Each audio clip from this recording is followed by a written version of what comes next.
Hello guys, आज हम सलवार की स्टिचिंग करेंगे स्टेप बाय स्टेप। सबसे पहले मैंने आसन को सिलाई लगानी है। आज मूड अच्छा था इसलिए मैंने आसन को दो बार सिलाई लगा दी, नहीं तो मैं एक बार ही लगाती हूँ क्योंकि मैं भी थक गई हूँ सिलाइयाँ लगा लगा कर। पता नहीं कितनी और लगानी पड़ेंगी।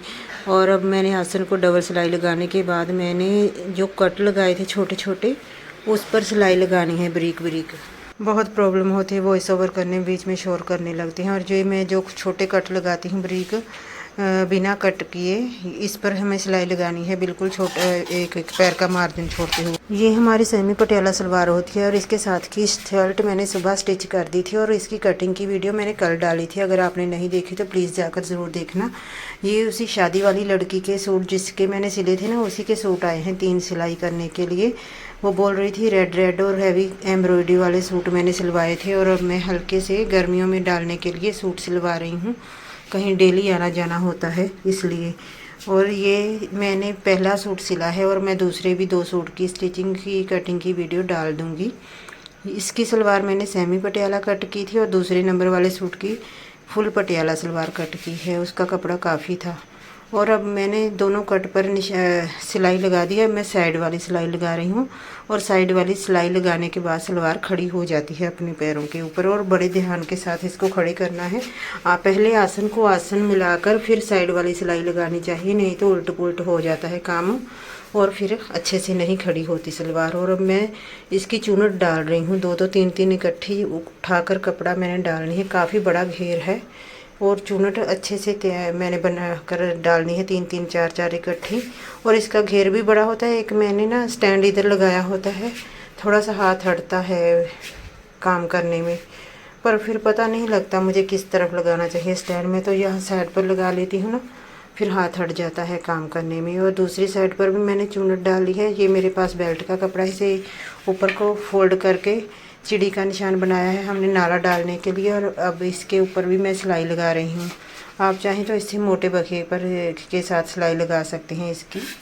और मैंने ज़्यादा वीडियो इसलिए नहीं बनाई क्योंकि बहुत ज़्यादा लंबी हो जाती है। दूसरी साइड की चुनट की मैंने वीडियो नहीं बनाई है। अब आधा इंच फोल्ड करते हुए हमें नेफे के लिए मोड़ देना है। इसमें नाला डलता है। आजकल तो बहुत मॉडर्न लोग हो रहे हैं, कई तो मेरे से इलास्टिक ही डलवा कर लेकर जाते हैं। नाला बांधने में लोगों को बड़ी तकलीफ़ होती है और कई बोल देते हैं कि इलास्टिक ही डालो।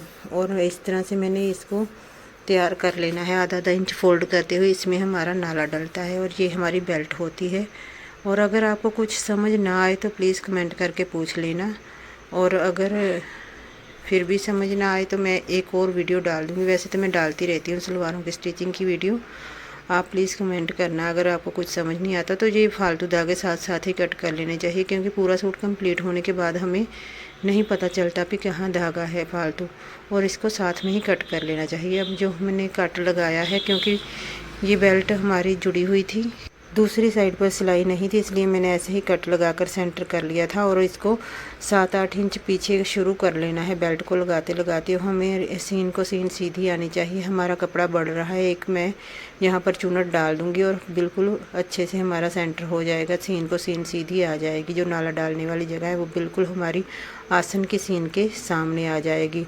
और दूसरी तरफ भी मैंने इसी तरह सीन लगाते हुए जाना है। और एक चुनट इधर भी डली थी, मैंने वो भी डाल दी थी क्योंकि काफ़ी घेर हो जाता है सलवार का।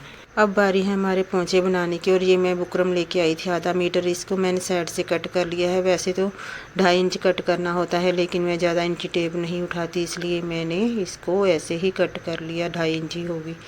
और सेंटर से कट करके पोंचे के लिए मैंने बुकरम कट कर ली है। और ये हमारा वेस्ट कपड़ा है, इसमें हम इसको अटैच कर लेंगे बुकरम को। और दूसरी साइड पर दूसरी वाली भी अटैच कर लेंगे।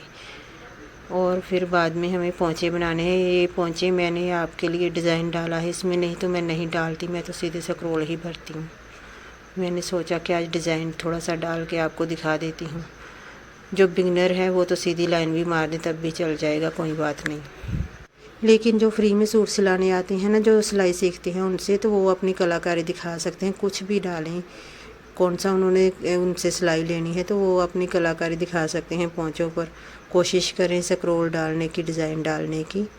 अगर कोई बोलेगा तो बोल देना कि हम तो जाच सीख रहे हैं, आपने क्यों सूट सिलने के लिए दिया था हमें। बहुत चालाक हैं कई लोग, जाच सीखने वाले को दे जाते हैं कि हमें सिलाई नहीं देनी पड़ेगी, तो फिर इसीलिए मैं बोल रही हूँ कि अपनी कलाकारी दिखानी चाहिए पोंचों पर। अब मैंने इसको अटैच कर लिया है, आधा आधे इंच का मार्जिन छोड़ते हुए हमने बुकरम को कट कर लिया था पोंचे को, और दोनों तरफ से एक जैसा मार्जिन छोड़ते हुए हमने इसको अटैच कर लिया है। एक ऊपर हम दबाकर अब सिलाई लगा देंगे और एक फिर इसके साथ एक एक पैर का मार्जिन छोड़ते हुए सिलाई लगाएंगे। हमेशा सारे सलवार के पोंचे इसी तरह से पहले फ्रेम बनाते हैं, दो दो सिलाइयाँ दोनों तरफ लगाकर, एक किनारे पर एक सिलाई लगाकर, एक पैर का मार्जिन छोड़ते हुए साथ में एक सिलाई लगाकर, और फिर टॉप पर दो सिलाइयाँ लगाकर हम फ्रेम बना लेते हैं पहले। तो फिर बाद में उसके अंदर अपनी मर्जी है, चाहे तो स्क्रोल भरें, सीधी लाइन पाएँ, जो मर्जी करें, लेकिन इस तरह से पहले फ्रेम बनता है। और जिनको नहीं समझ आती वो उल्टा करके भी सिलाई लगा सकते हैं, हमको तो आ जाती है ना, अब काफ़ी सलवारें सिल ली हैं, इसलिए इस तरह से खींच के कपड़े बिल्कुल वल नहीं आना चाहिए, पोंचे बिल्कुल सफाई के साथ बनने चाहिए। और अगर नहीं समझ आती तो फिर हम उल्टी करके सलवार भी निशान लगा सकते हैं ये वाली सिलाई, लेकिन कोशिश करें कि सीधी पर ही लगाएं, क्योंकि सीधी पर सफाई आनी चाहिए। इस तरह से खींच कर एक सिलाई लगा ली है मैंने, और एक एक सिलाई एक एक पैर का मार्जिन छोड़ते हुए एक और लगा दूंगी, और दोनों साइड पर जो बुकरम फालतू है उसे कट कर दूंगी। और अब हम पोंचों पर कलाकारी दिखाएंगे, डिज़ाइन डालेंगे। आप भी कोशिश करें, डालें डिज़ाइन। अगर किसी से पैसे लिए हैं तो फिर बिल्कुल ना डालें, क्योंकि बिगिनर से डिज़ाइन नहीं बनते, वो तो सीधी लाइन मार दे, इतना ही बहुत होता है। सलवार को फोल्ड करने के बाद सेंटर में चौक से निशान लगाना है, और जितने हमारे सलवार के पोंचे की चौड़ाई है उतनी ही डब्बी बनानी है। हमें 3 डब्बियाँ बनानी है सेंटर में, एक सेंटर में बनानी है। अब मैंने नाप लिया है, 1.25 इंच इधर लगाएंगे, 1.25 इंच 2.5 इंच का था, यहाँ पर डब्बी बनाएंगे। और ये हमारे कुंदे का निशान है, यहाँ पर भी 1.25 इंच का उधर और 1.25 इंच का इधर निशान लगा लेंगे, और हमारी डब्बियाँ बनेंगी यहाँ पर 3। और सेंटर में सिलाई लगानी है एक सीधी, और फिर बर्फ़ी टाइप डिज़ाइन बनाना है। इस तरह से डब्बी बनानी है, आधी आधी बनेगी एक बार, फिर दूसरी बार में पूरी हो जाएगी, और बिल्कुल सेंटर में बनानी है इसको। ये मैंने बना दी, और दूसरी साइड पर भी बिल्कुल इसी तरह से बनानी है। इस तरह से डब्बी बना देनी है बर्फ़ी की तरह, और फिर हमें डिज़ाइन बनाना है इसमें। मैंने तो बिल्कुल नहीं बनाना था, मैं स्क्रोल ही भरती हूँ, मैं तो सिर्फ आपको दिखाने के लिए बना रही हूँ। प्लीज़ इसको लाइक कर देना मेरी वीडियो को, नहीं तो आगे से मैं कोई नहीं पोंचे पे डिज़ाइन डालने वाली। अगर कोई लाइक नहीं करके जाएगा तो क्या फ़ायदा फिर मेहनत करने का। स्क्रोल ही भरो भाई, सीधे सीधे। इस तरह से जो खाली जगह है वहाँ पर स्क्रोल भरनी है, और जो डब्बी है वहाँ पर हमें सिलाई लगानी है सीधी, और बहुत अच्छा डिज़ाइन बन जाता है। 3-3 सिलाइयाँ लगानी है। 3 लाइन हमारी स्क्रोल की बनेगी, और बीच में डब्बी के सीधी लाइन निकाल देनी होती है, और दूसरी तरफ भी इसी तरह से 3 लाइन स्क्रोल की भरेंगी, और बीच में से कट कर करके डब्बियाँ छोटी छोटी डब्बियाँ बन जाती हैं। ये जो बड़ी वाली डब्बी है ना, इसके अंदर ही छोटी छोटी डब्बियाँ बन जाती हैं। आप जूम करके देखना, आपको समझ आ जाएगी डिज़ाइन क्या पड़ा है। ये तो दूर से समझ नहीं ना आ रही आपको। और अब ये साइड पर है ना, 2 हमने बनाई थी लाइनें, उसके अंदर भी हमें स्क्रोल भरने हैं, और फिर बड़ा अच्छा डिज़ाइन बन जाता है। आप भी जूम करके देख लेना इसको। ये दिखाने के चक्कर में थोड़ा सा टेढ़ा मेढ़ा हो गया था, दूसरे पोंचे पर मैंने बिल्कुल सही डिज़ाइन डाला है।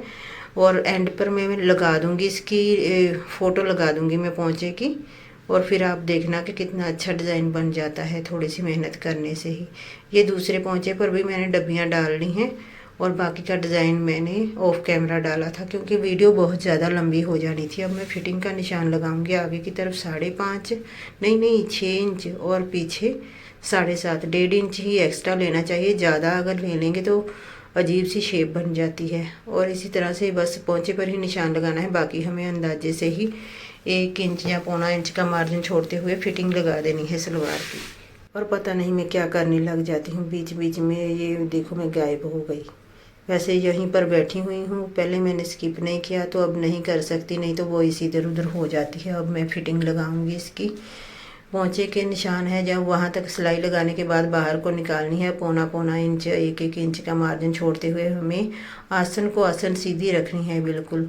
अगर कोई कपड़ा बढ़ता है तो उसे ढीला छोड़ लें, अगर कोई कम होता है तो उसे खींच लें, लेकिन आसन सीधी ही आनी चाहिए हमेशा। और आसन से 7-8 इंच आगे को सिलाई लगाकर मैं फिर से दोबारा पोंचे की तरफ से सिलाई शुरू कर दूंगी। मैंने आपके लिए पोंचे का डिज़ाइन बनाया है, नहीं तो मैं स्क्रॉल ही करती। तो प्लीज़ वीडियो को आज भी ज़रूर लाइक करके जाना और मेरे चैनल को भी सब्सक्राइब कर लेना प्लीज़। और मेरी शॉर्ट वीडियो भी देखा करें। मैं डॉग को फीड कराने जाती हूँ, खाना खिलाने। बहुत अच्छा काम है, आप भी करा करें। तो वो वीडियो भी आप देखकर लाइक करके जाया करें मेरी मेहनत को।